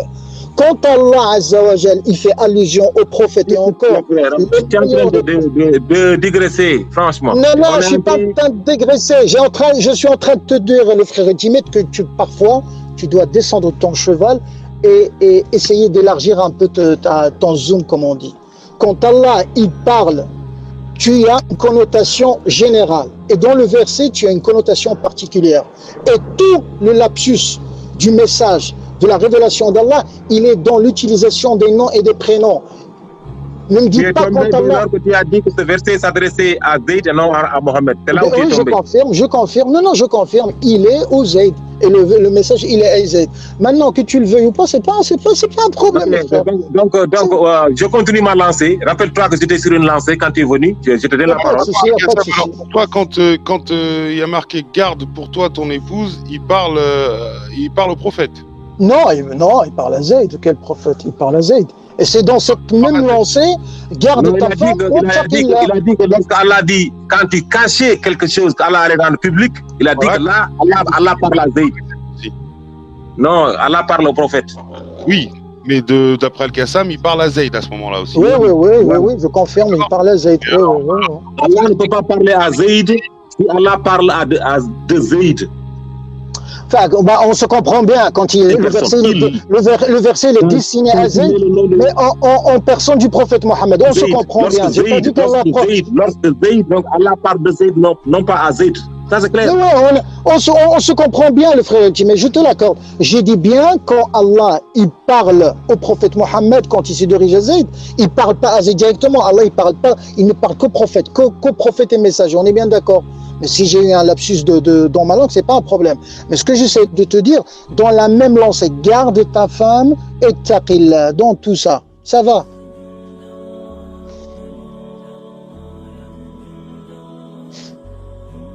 Hein, j'ai une coupure.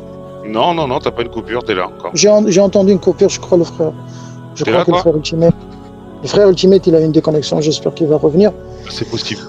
Mais moi, ce que je comprends pas après, comment tu fais pour comprendre ça, Al-Qassam, c'est qu'après, il dit, puis quand Zayd eut cessé toute relation avec elle, nous te la fîmes épouser. Ouais, donc Allah, le verset, il change. Voilà, Zayd de garder son épouse. D'accord? Et oui. Derrière, il lui dit que c'est Allah qui l'a fait épouser. Oui, mais on est bien d'accord. Ça veut dire le verset, il peut changer, mais les mots qui sont utilisés, les expressions qui sont utilisées, ça t'informe. Est-ce que le verset change ou pas? L'utilisation du temps, du présent, futur, tout ça, ça te montre. Tous les versets d'abord, tous les versets, ils ne sont pas révélés au même temps. On est bien d'accord. Il y a ce qu'on appelle la cause, là, c'est-à-dire le contexte de révélation. Est-ce que je peux continuer mon développement? Est-ce que je peux continuer ma Vas-y, Ultimate. T'as une coupure, Ultimate. Vas-y. Je t'en prie, Ultimate. Voilà, j'ai pris une pause de 45 minutes. Je pense que moi, mon développement, c'était de montrer une chose. Mon développement, c'était de montrer à travers le mariage d'entre le prophète et Zainab, il n'y a pas à crier, il n'y a pas à ce que les gens crient. Les relations, j'ai montré, d'après Allah, la définition de la relation entre le prophète et Zayd, c'était des frères musulmans ou des alliés, c'est tout. Ce n'était pas des rapports de fils et de père. Là, je l'ai clarifié dans le verset 4 et 5 de la sourate 33. Allah a dit que vous êtes, enlève ton nom, donne-lui son nom de père. Si tu ne connais pas son père, c'est pas grave. En tout cas, prends-le comme un frère, comme un frère. Et ce que j'allais montrer après, c'était ceci. Ce que j'allais montrer, que si les gens veulent prendre Zayd comme le fils du prophète, alors là, ils sont en train de dire que Zayd ne peut même pas se marier avec la fille du prophète. Alors qu'il n'y a aucun... dans toutes les sociétés islamiques du monde, quand quelqu'un adopte un enfant, spécialement un homme, au bout du compte, il lui donne sa fille en mariage. Tu l'as vu ou toi, Walter? Combien de fois tu as vu ça? Qu'un garçon soit adopté dans une famille et qu'au bout du compte, il se met... Ça coupe, Ultimate. Non, on t'entend plus, Ultimate. oui, là, tu m'entends, là? Voilà, là, c'est mieux, là. J'ai dit, combien de fois tu as vu? J'ai dit, si les gens veulent prendre Zayd comme le fils, comme le fils du prophète. Tu m'entends, là? Ouais, je t'entends parfaitement, là. Voilà. S'ils veulent le prendre comme le fils du prophète, alors ils interdiraient tout mariage entre Zayd et la fille propre du prophète. Alors que dans toutes les sociétés musulmanes du monde, il n'y a pas d'interdit. Je te demande combien de fois tu as vu des hommes adoptés dans une famille et qu'au bout du compte, on leur donne une des filles du vieux qu'il a adopté en mariage. Tu as vu ça combien de fois? Ouais. Justement, je voulais vous en parler de ça, puisque ça tombe bien, vous avez fait tout seul la transition. Donc, on va parler directement de la 423. C'est là où sont définies les lois du mariage. Donc, on va la lire tout de suite pour remettre vite fait pour replanter le décor. Voilà.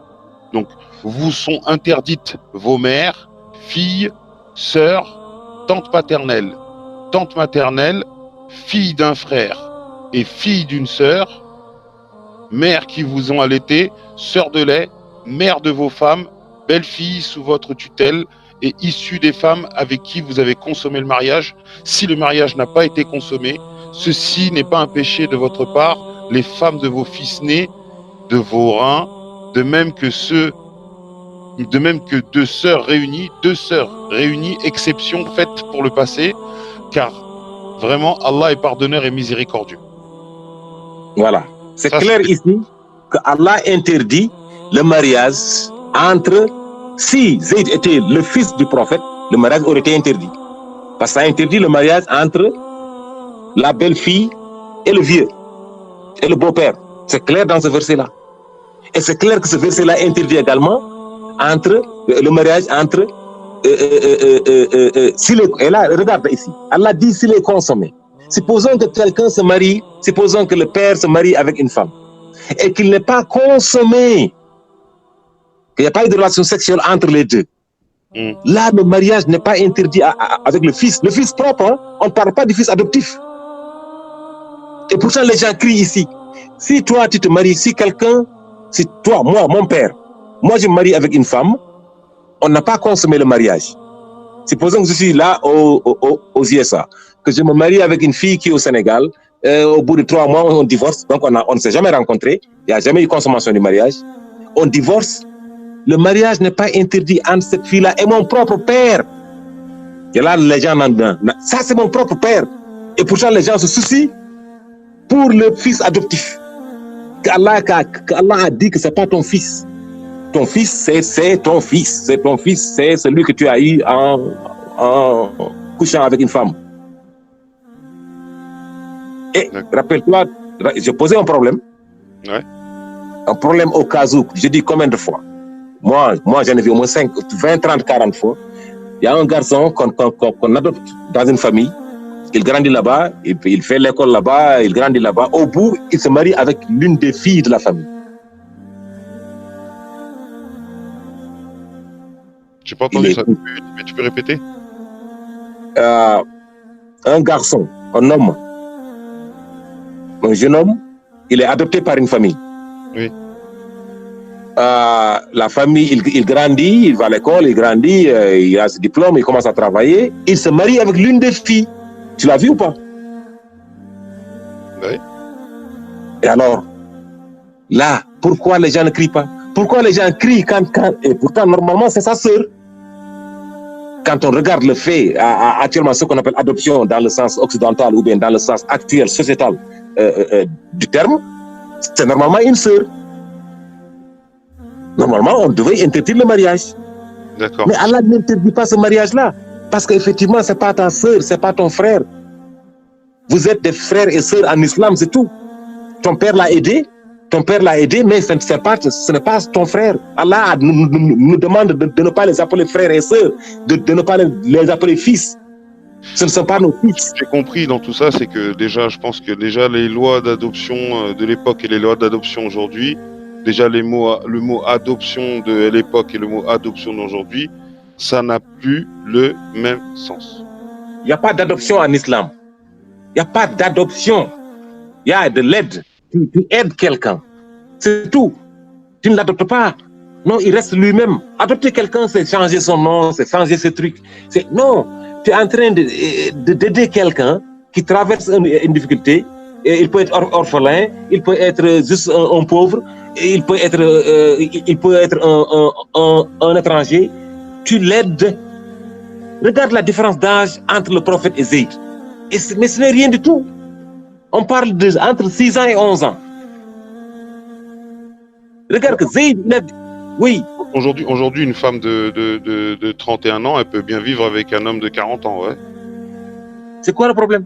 Regarde, il y a plus de différence d'âge entre Zaynab, entre Khadija et le prophète. C'est le fait d'avoir dit fils adoptif, tu vois. Et en général, entre toi et ton fils, il y a minimum 20 ou 25 ans, tu vois.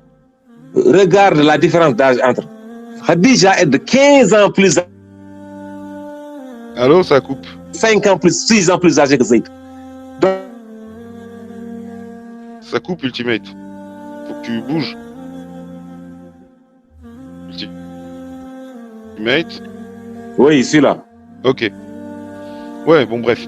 Donc, ok, bon, là, du coup, là, bon, on a fait pas mal le tour. Je pense qu'après, cette question-là, on sera obligé d'y revenir encore une fois pour bien. Non, parce que Walter, il faut juste faire la différence. Ceux qui attaquent l'islam sur ce point, ils pensent que le prophète, il avait adopté le gamin depuis qu'il était nourrisson, et tic-tac, jusqu'à ce qu'il a grandi. Ben Il a ouais, lu.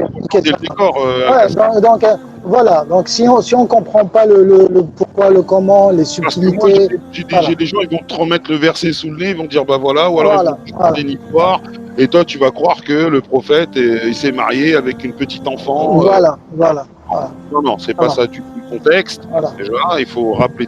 C'est pour ça que il a fallu replanter le décor avant d'en parler de cette sourate 33, verset 37, avec les lois du mariage qui sont bien indiquées dans la sourate 4, verset 23. Et on a aussi, bien sûr, les hadiths authentiques, pour ceux qui croient à la histoire. Hein. Parce que les détracteurs enfin, les polémiqueurs, tu peux les contrarier avec des versets, par exemple, quand Allah, et je crois Ultimate, il l'a souligné, quand Allah, il nous dit, il faut pas, ne te marie pas avec deux sœurs, n'est-ce pas Ultimate? Deux sœurs. Ça veut dire que tu ne dois pas avoir deux sœurs.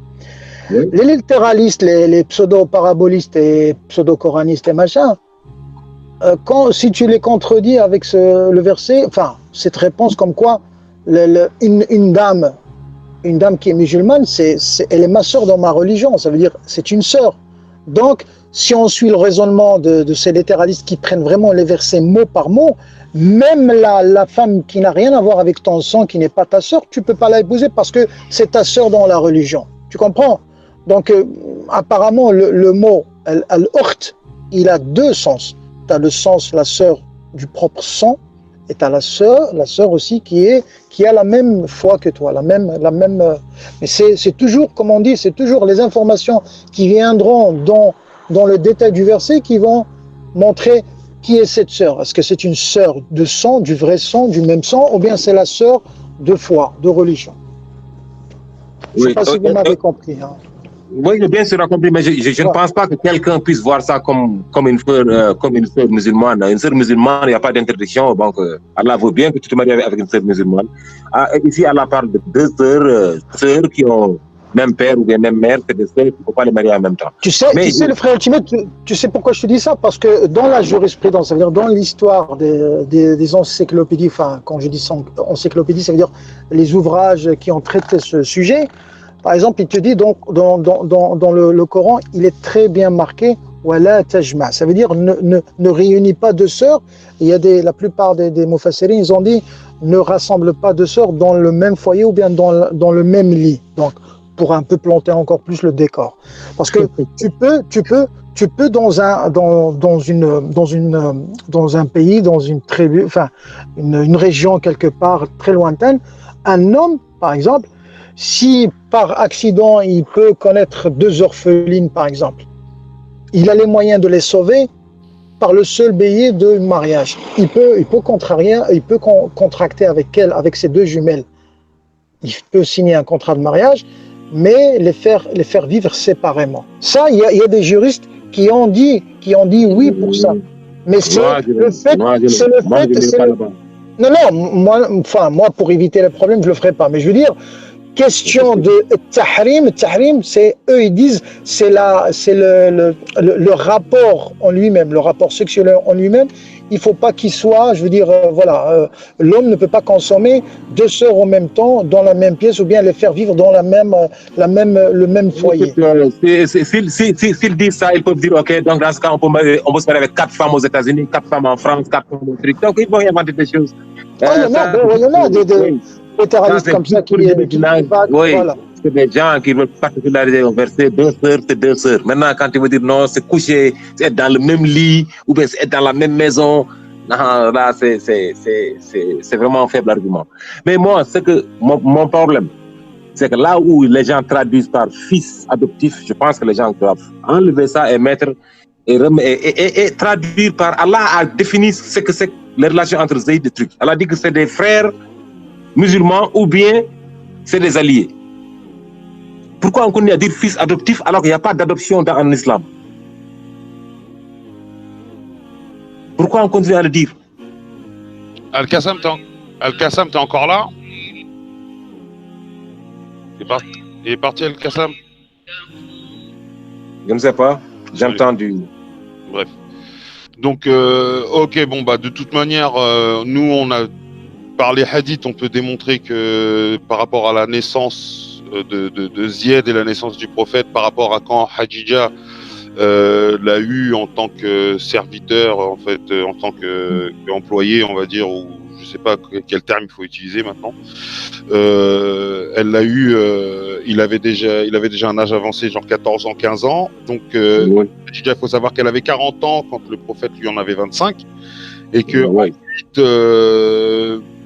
ils ont grandi ensemble et que quand ils se sont mariés, en fait, quand Zied et Zeynep se sont mariés, ils avaient au-delà de la trentaine, c'est ça? Zayd, ils sont mariés, je pense, à l'an 625, je pense. 625. 2 ans Zayd après, 2 ou 3 ans après l'Hégire. Voilà. Donc, Zayd devait avoir, Zayd qui est né en 560, s'il est né en 576, c'est 25 ans c'est 24 ans jusqu'à l'an 600. Donc, on parle de presque 50 ans, 49 ans. Tu as vu, non? Donc, c'est pas un gamin, c'est pas ils sont mariés pendant 2 ans, ou bien 1 an. Je pense qu'ils sont mariés en 625, ils ont divorcé en 626, parce qu'effectivement, ça ne marchait pas. Donc, mais au bout du compte, le résumé de tout cela, c'est que les gens disent fils adoptif, c'est pas son fils adoptif, c'est un frère musulman. C'est une femme comme tout le monde qui s'est mariée avec eux. Le Coran, ça c'est le Coran qui le dit. Voilà. Le Coran ne dit pas que Zayd est le fils du prophète, et ce n'est pas le fils du prophète. Sourate 33, versets 4 et Voilà. 5. Vous verrez les règles. Voilà. Ce verset, il règle tous les problèmes, il enlève tous les tabous. On dit que oui, celui-là, il est esclave, il ne se marie pas avec celui-là, c'est le problème de caste, il est réglé. C'est le problème de l'amour, c'est le problème des mariages arrangés. Allah n'en veut pas. Allah a dit, laissez les gens qui s'aiment se marier. Donc, tout est réglé à la fois. Maintenant, ceux qui ne veulent voir que du négatif, ils verront que du négatif, n'est-ce pas? Les chrétiens et autres, et tout, et la dernière fois, c'est les Karim et autres qui viennent dire que oui, il s'est marié, il s'est tapé sa belle-fille. C'est pas sa belle-fille. Ce n'est pas sa belle-fille. C'est la femme de Zayd. Le prophète n'a aucune relation avec Zayd de parenté. Aucune relation de parenté entre le prophète et Zayd. Maintenant, pour ceux qui veulent critiquer, ils vont critiquer. Mais Allah a défini dans les versets 4 et 5 ce qui est Zayd et qui est le prophète. Quelle relation y a-t-il entre Zayd et le prophète? Maintenant, ceux qui haïssent l'islam, ceux qui veulent que critiquer, ils vont critiquer. Il n'y a pas de différence. Ouais, c'est un peu comme l'histoire de Woody Allen quand il a épousé cette fille qu'il a ramenée de l'Asie, ou je ne sais pas d'où, il l'a adoptée. Tu es au courant de ça, Ultimate? Woody Allen.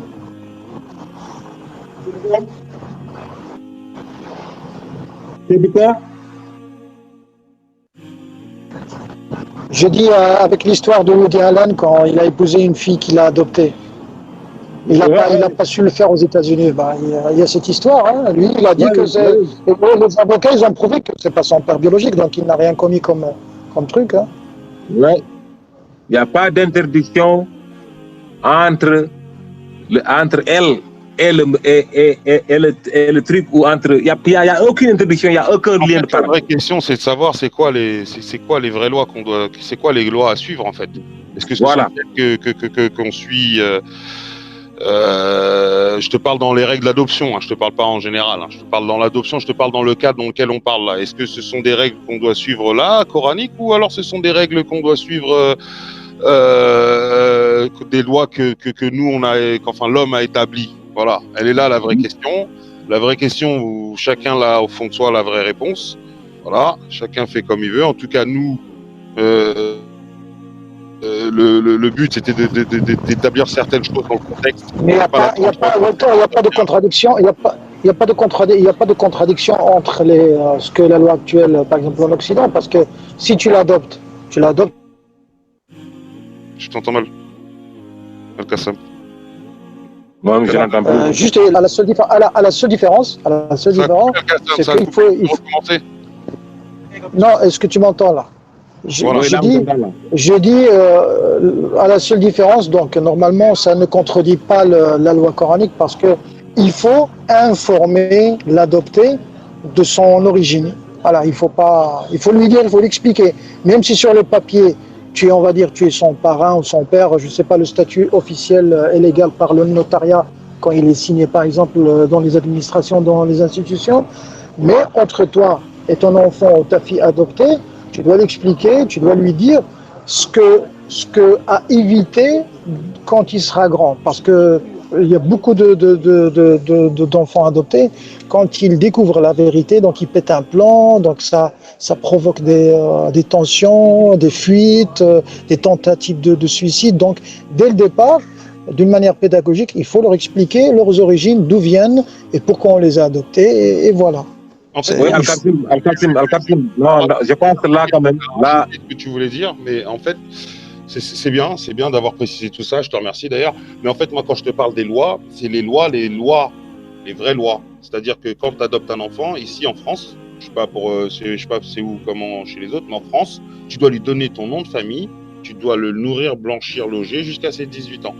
Là, il n'y a pas marqué ça dans le Coran. Il n'y a pas marqué vous devez lui donner son nom de famille, votre nom de famille. Il y a marqué appelez-les du nom de leur père. Donc c'est interdit, par exemple, que moi je donne mon nom de famille. Et c'est le plus équitable devant Allah. Mais si vous ne connaissez pas leur père, alors considérez-les comme vos frères en religion. voilà. Voilà. Donc, Et regarde, lis le verset 40. Lis le verset 40. Allah dit Ma kana Muhammadin aba ahadin min rijalikum. Allah même en a profité pour encore amener un autre verset pour dire que lis le verset 40, juste après. Allah a insisté. Oui, le 40 de la sourate 33, toujours. Ouais. Et là, il dit Mohammed n'a jamais été le père de l'un de vos hommes. Mais le messager d'Allah est le dernier prophète. Allah dit ne faut pas vous appeler les enfants que vous adoptez vos fils. Et vous qui êtes adoptés, il ne faut pas appeler. Ce ne sont pas vos parents. Ça coupe Ultimate. Bon, ok. De toute manière, voilà. Donc, on a fait le tour.